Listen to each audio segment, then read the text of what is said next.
one class you teach is worth six. What's up, y'all? It's Kay here, back with another one. Today's topic of the video is how much do a TA get paid? Be sure to like, comment, and subscribe because only a fool would. Each title gets paid different. I work as a teacher assistant, and it's based off how many classes you teach. So one class you teach is worth $600, depending on the university. It's not a lot of money, but it's more so about the experience. Money you can get on the front end. The experience you'll be able to use on the back end to get a full-time job. You're still a student, so that you're not expecting to get full-time pay. Being a student, like I said, you're still a student, you're still learning, you're still growing, and you want to be able to use this experience upon graduation. That way you'll be able to get that big cheddar cheese. No matter your title, whether you're a TA or you work in a residence life, you must work 20 hours a week. You and your supervisor come up with your schedule as far as how you distribute those 20 hours throughout the week. As far as TA-ship, before the virus, we would go during our scheduled time during the class. So if you had a 10 o'clock class, you must be in there at 10 o'clock.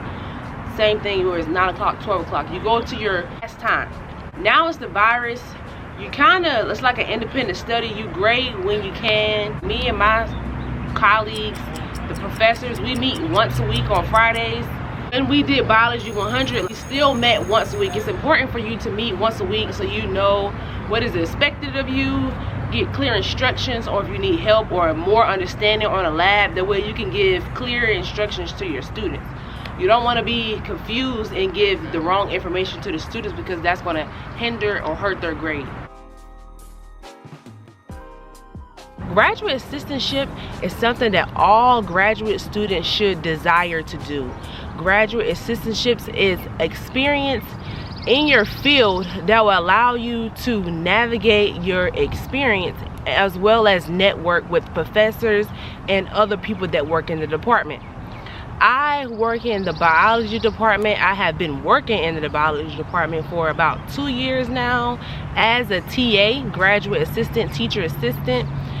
Teaching biology labs to freshmen and sophomores. This year I am teaching biology genetics 366, and it's been an experience. It's been my first time teaching the upper level course, and I can't appreciate and thank Dr. Harrison enough for allowing me to have that opportunity to grow.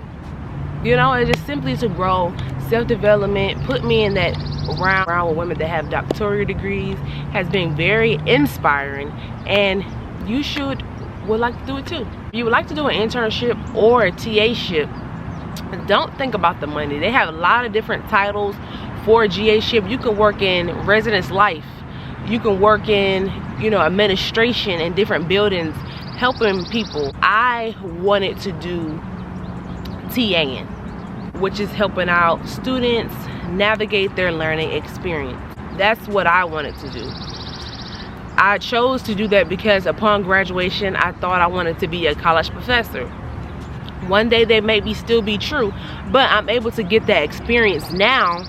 That way I'll know if I wanted to do it or not. A lot of people choose to go into a field that they never experienced before. This allows you to get that experience as well as a little bit of coins. Longevity is what you want. Building a resume is something else that's important. You want to build that resume, that networking. GA-ship allows you to build network with professors that have been in the doctoral realm. That goes a long way.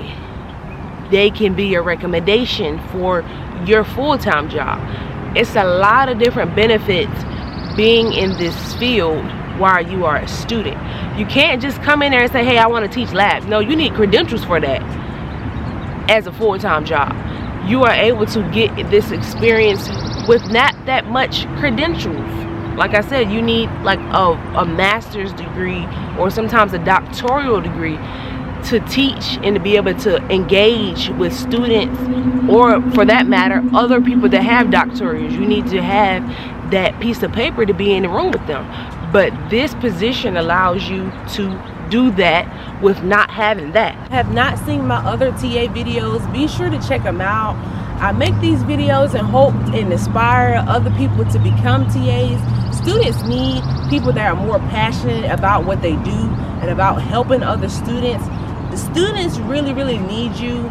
So if you aspire to be a TA, go after it. Don't think you're not good enough. You will learn along the way.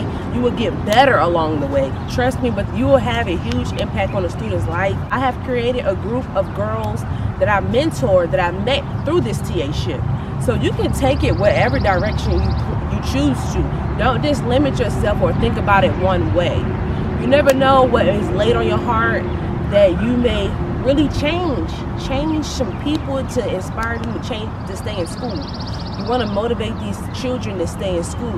Lifelong learning is where it's at. So if you are a good advocate and you are a good leader, go apply to be a TA. That wraps up today's video.